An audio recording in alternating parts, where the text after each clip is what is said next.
Hi hello friends, ಎಲ್ರಿಗೂ ನನ್ನ ನಮಸ್ಕಾರ. ನಮ್ಮ ಚಾನಲ್ಗೆ ನಿಮಗೆ ಎಲ್ಲರಿಗೂ ಸ್ವಾಗತ. ನಾನಿವತ್ತೊಂದು ಹೊಸ ರೆಸಿಪಿ ತೊಗೊಂಡು ಬಂದೀನಿ. ಅದೇ ಡಾಣಿ ಅಂತ ನಾವು ಕರಿತೀವಿ, ನೀವೇನಂತ ಕರಿತೀರೋ ಗೊತ್ತಿಲ್ಲ. ಇದಕ್ಕೆ ಮತ್ತೆ ಚೌಚೌ ಅಂತ ಕೂಡ ಕರೀತಾರೆ. ಈ ಥರ ನೀವು ಮನೆಯಲ್ಲಿ ಮಾಡ್ಕೊಂಡ್ಬಿಟ್ಟು ಒಂದು ತಿಂಗಳವರೆಗೆ ಇಟ್ಕೊಂಡ್ಬಿಟ್ಟು ತಿನ್ನಬಹುದು. ಸ್ನ್ಯಾಕ್ಸಿಗೆ ತುಂಬ ಚೆನ್ನಾಗಿರುತ್ತೆ. ಇವಾಗ ಹೇಗೆ ಮಾಡೋದು ಅಂತ ನೋಡ್ಕೊಂಡು ಬರೋಣ. ಇಲ್ಲಿ ನಾನು ಕಡಲೆಬೇಳೆ ಹಿಟ್ಟನ್ನು ತೊಗೊಂಡಿದ್ದೀನಿ. ಇಲ್ಲಿ ಅರ್ಧ ಕೆಜಿ ತೊಗೊಂಡಿದ್ದೀನಿ ನಾನು ಕಡಲೆಬೇಳೆ ಹಿಟ್ಟು.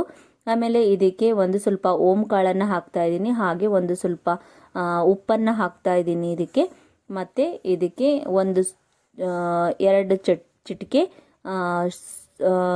ಅಡುಗೆ ಸೋಡಾನ ಹಾಕ್ತಾ ಇದ್ದೀನಿ.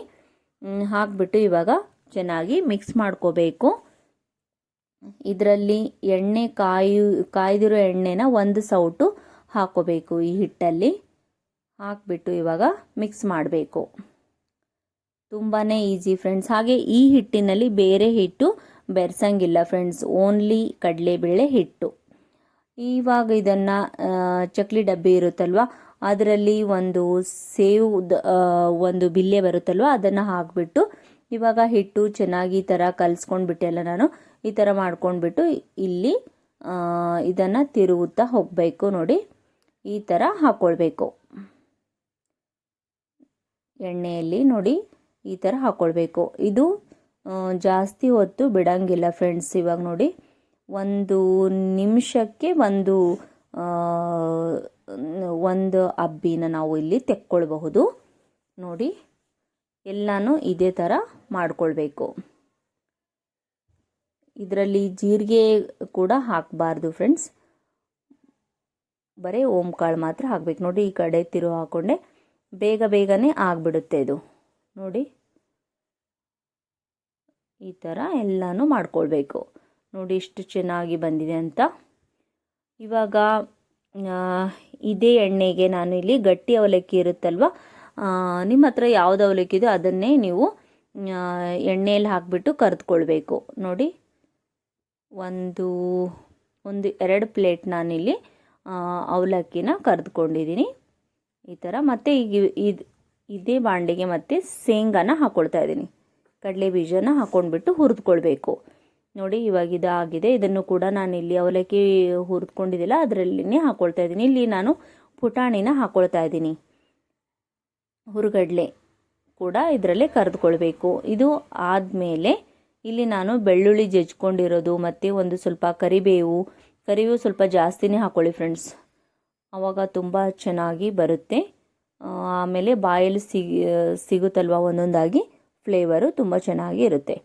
ಇಲ್ಲಿ ನಾನು ಇಷ್ಟೊಂದು ಹಾಕ್ಕೊಂಡಿದ್ದೀನಿ ನಾನು. ಇದು ಕೂಡ ಇವಾಗ ಚೆನ್ನಾಗಿ ಕರೆದುಕೊಳ್ಬೇಕು. ಇದು ಕೂಡ ಆಗಿದೆ. ಇವಾಗ ಇದನ್ನು ಕೂಡ ನಾನಿಲ್ಲಿ ತೆಗೆದುಕೊಳ್ತಾ ಇದ್ದೀನಿ. ನೋಡಬಹುದು ನೀವು, ಎಲ್ಲನೂ ಈ ಥರ ತೆಗೆದುಕೊಳ್ಬೇಕು. ತುಂಬ ಈಸಿ. ನೀವು ಒಂದ್ಸರಿ ಟ್ರೈ ಮಾಡಿ ನೋಡಿ ಫ್ರೆಂಡ್ಸ್. ಇದಕ್ಕೆ ನಾನು ಇಲ್ಲಿ ಅರಿಶಿನ ಹಾಕ್ಕೊಳ್ತಾ ಇದ್ದೀನಿ. ಇದ್ರ ಮೇಲೆ ಮತ್ತೆ ಎಕ್ಸ್ಟ್ರಾ ಎಣ್ಣೆನ ಹಾಕೊಳ್ಳೋ ಅಂಥ ಅವಶ್ಯಕತೆ ಇಲ್ಲ. ಇವಾಗ ಇಲ್ಲಿ ಅಚ್ಚು ಖಾರದ ಪುಡಿನ ಹಾಕ್ಕೊಳ್ತಾ ಇದ್ದೀನಿ. ನೀವು ಖಾರ ಎಷ್ಟು ತಿಂತೀರೋ ಅದ್ರ ಮೇಲೆ ಡಿಪೆಂಡು ಫ್ರೆಂಡ್ಸ್. ಮತ್ತು ಇದಕ್ಕೆ ರುಚಿಗೆ ತಕ್ಕಷ್ಟು ಉಪ್ಪನ್ನು ಕೂಡ ಹಾಕ್ಕೊಳ್ತಾ ಇದ್ದೀನಿ. ನೋಡಿ, ಹಾಕಿಬಿಟ್ಟು ಇವಾಗ ಚೆನ್ನಾಗಿ ಮಿಕ್ಸ್ ಮಾಡಬೇಕು. ಒಂದು ಸ್ವಲ್ಪ ನಾನಿಲ್ಲಿ ಚಮಚದಿಂದ ಮಿಕ್ಸ್ ಮಾಡ್ತಾ ಇದ್ದೀನಿ, ಆಮೇಲೆ ಕೈಯಿಂದ ಮಿಕ್ಸ್ ಮಾಡಿಕೊಂಡೆ. ನೋಡಿ, ಇವಾಗ ಇಲ್ಲಿ ಇದ್ರ ಮೇಲೆ ಎಲ್ಲ ಹಾಕಿದ್ಮೇಲೆ ಸಕ್ಕರೆ ಪುಡಿ ಹಾಕಲಿಲ್ಲ ಅಂದರೆ ಹೇಗೆ?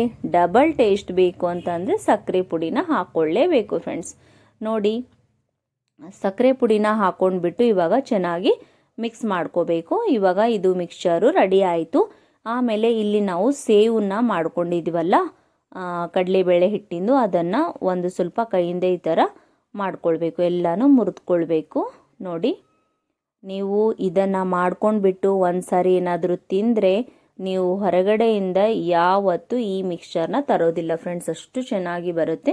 ನೋಡಿ, ಇವಾಗ ಅದನ್ನೆಲ್ಲನೂ ಇದರಲ್ಲಿ ಅವಲಕ್ಕಿ ಇದೆಲ್ಲನೂ ನಾವು ಮಾಡಿಟ್ಕೊಂಡಿದ್ದೀವಲ್ಲ ರೆಡಿ, ಅದನ್ನು ಈ ಸೇವಲ್ಲಿ ಹಾಕಿಬಿಟ್ಟು ಇವಾಗ ಕೈಯಿಂದ ಚೆನ್ನಾಗಿ ಮಿಕ್ಸ್ ಮಾಡ್ಕೋಬೇಕು. ನೋಡಿ, ಈ ಥರ ಮಿಕ್ಸ್ ಮಾಡ್ಕೋಬೇಕು. ಮಿಕ್ಸ್ ಮಾಡ್ಕೊಂಡ್ಮೇಲೆ ಮುಗೀತು, ನಮ್ಮ ಒಂದು ಡಾಣಿ ಮಿಕ್ಸ್ಚರ್ ರೆಡಿ ಆಯಿತು ಫ್ರೆಂಡ್ಸ್. ನೀವು ಕೂಡ ಇದನ್ನು ಮನೆಯಲ್ಲಿ ಟ್ರೈ ಮಾಡಿ ನೋಡಿ. ಹಾಗೆ ಮತ್ತಷ್ಟು ವಿಡಿಯೋಗಳೊಂದಿಗೆ ಸಿಗೋಣ. ಹೀಗೆ ನನಗೆ ಸಪೋರ್ಟ್ ಮಾಡಿ friends. Bye bye, take care, thank you for